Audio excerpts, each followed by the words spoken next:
Olá, turma! Vamos falar de função afim? Agora, para a gente finalizar esse assunto com algumas questões do livro. Na questão 8, vocês vão classificar cada uma dessas funções como crescente, decrescente ou constante. Para isso, vocês devem lembrar de olhar apenas para o coeficiente a, que é a nossa taxa de variação. Se ela for positiva, ela vai gerar uma função crescente. Se ela for negativa, ela vai gerar uma função decrescente, e se ela nem aparecer na função, é porque ela vale zero e, portanto, vai gerar um gráfico de uma reta constante. Já na questão 9, ele pede para que em cada item a gente determine o zero da função e também o valor onde essa função intersecta o eixo y, ou seja, essa ordenada que vai fazer com que o gráfico toque o eixo y. Para exemplo, eu vou fazer aqui o item C, onde nós temos a função 2x sobre 3 menos 8. Para calcular o zero dessa função, basta que eu iguale essa lei de formação a zero. E agora o meu grande objetivo é isolar o valor do x. Nesse caso, o menos 8 já vai aparecer lá no meu segundo membro como mais 8. Agora o 3 que está dividindo vai passar multiplicando aqui 3 vezes 8 e já vai aparecer lá do outro lado o meu resultado 24. Para eu continuar visualizando esse meu x sozinho, eu vou pegar esse 2 que está multiplicando e vou passar dividindo. E aqui eu tenho x igual a 24 dividido por 2, que dá 12. Respondi a primeira pergunta dele, que era sobre o zero. Agora, a segunda pergunta, que é a ordenada, onde a minha reta toca o eixo y, é fácil.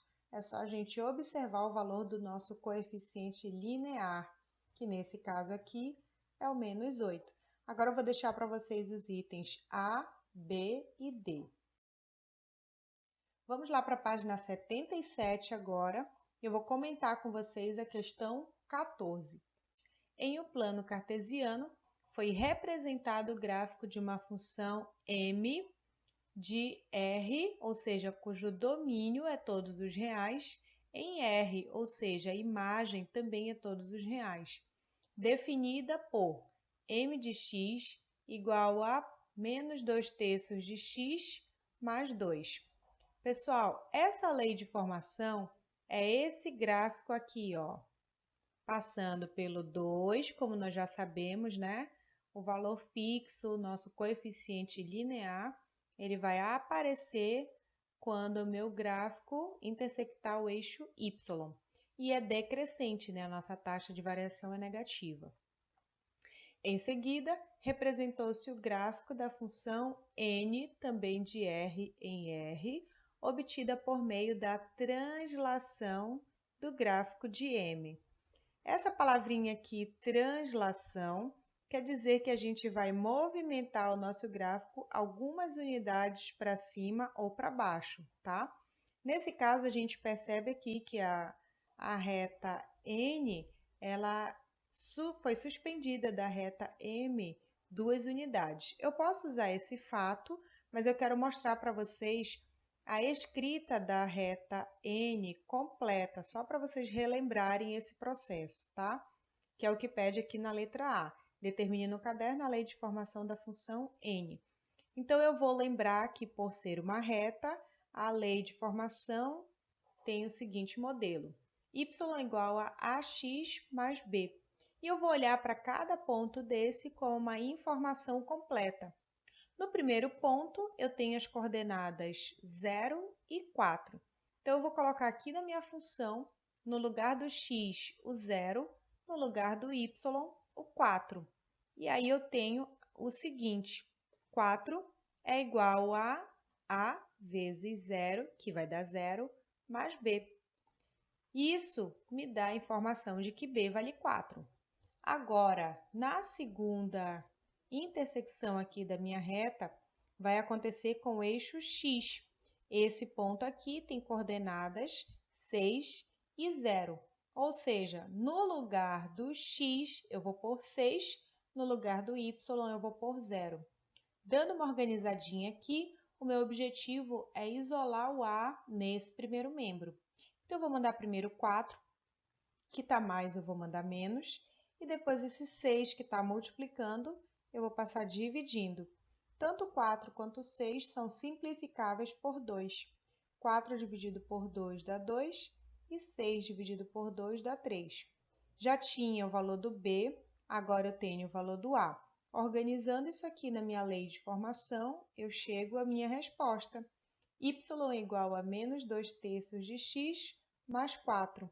Isso já era esperado, uma vez que a minha reta N é paralela à minha reta M, o coeficiente angular deles tinha que ser igual, porque eles têm a mesma inclinação.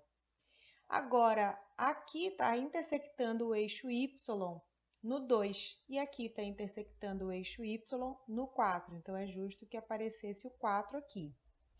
No item B, qual é a lei de formação da função P, cujo gráfico é uma translação de 3 unidades para baixo? Pessoal, transladar 3 unidades para baixo é mexer justamente no nosso coeficiente linear mais uma vez.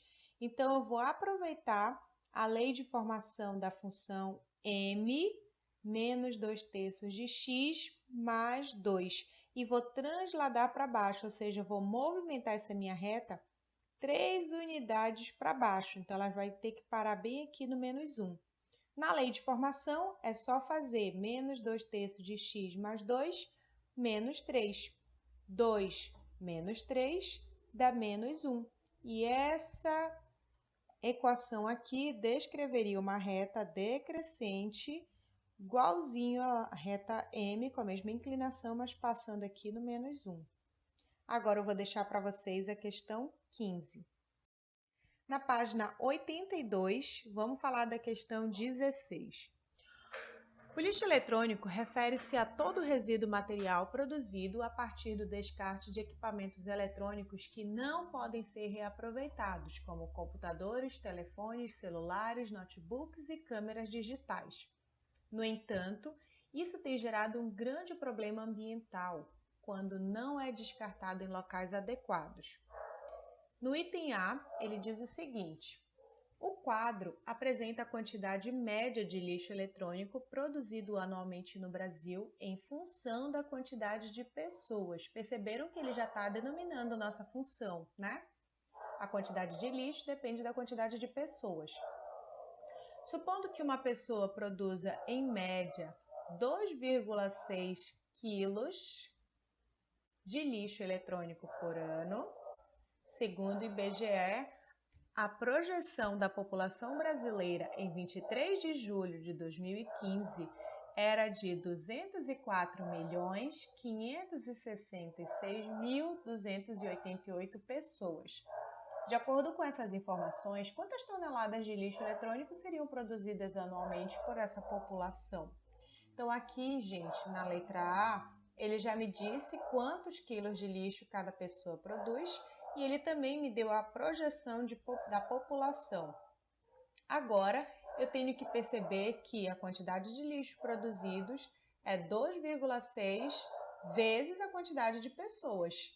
Como essa quantidade já foi determinada, eu vou fazer 2,6 vezes essa quantidade e eu tenho a minha resposta. Agora eu posso arredondar um pouquinho, porque essa minha resposta está longa. É 531.872.348,8 quilos, né, de lixo produzido.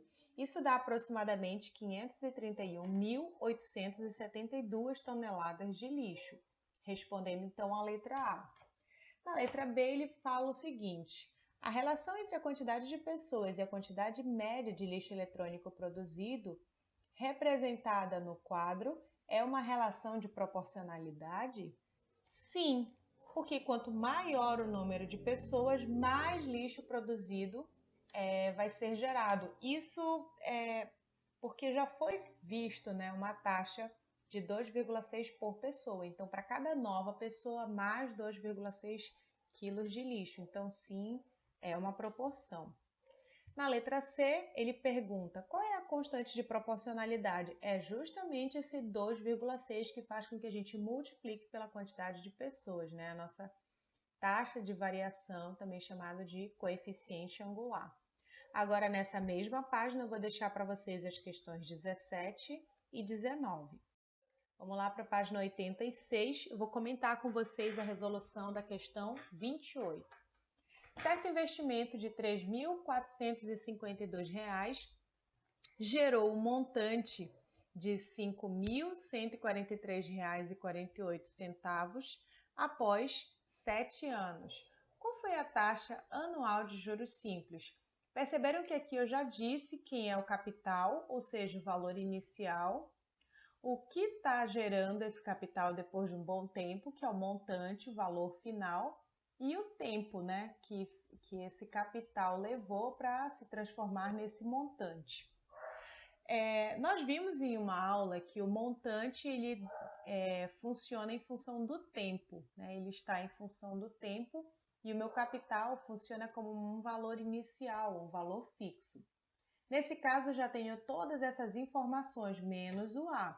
Então, substituindo todo mundo, eu vou tentar isolar esse A aqui. Então, 3.452 eu já vou passar subtraindo aqui, os 5.143,48 menos ele. E agora o 7, que está aqui multiplicando o A, passa dividindo esse resultado. E aí eu tenho o A, 241,64. Esse A é o meu coeficiente angular da minha função, mas não é a taxa anual de juros, tá? A taxa anual de juros é aquele valorzinho percentual que a gente vê nos nossos problemas. Nesse caso, o meu valor do A é a minha taxa vezes o meu capital. Como eu já sei que a minha taxa é 241,64 e o meu capital eu já tinha 3.452, eu vou isolar esse meu I. 3.452 vai passar dividindo. Após a divisão, eu tenho a minha taxa, 0,07, numericamente. Se eu quiser enxergar isso como taxa percentual, eu vou arredar essa minha vírgula 2 casas para trás, visualizando então a minha taxa, que vai ser a minha resposta final. A minha taxa anual de juros simples foi 7%. Agora eu vou deixar com vocês as questões 26 e 27, que a propósito estão bem mais simples que a questão 28. Vamos aqui recapitular as tarefas que eu passei para vocês. Vocês vão fazer no caderno de vocês as questões 8 e 9 da página 76, a questão 15 da página 77 e as questões 17 e 19 da página 82 e finalmente as questões 26 e 27 da página 86. Estou à disposição para tirar dúvidas de vocês e até a próxima aula.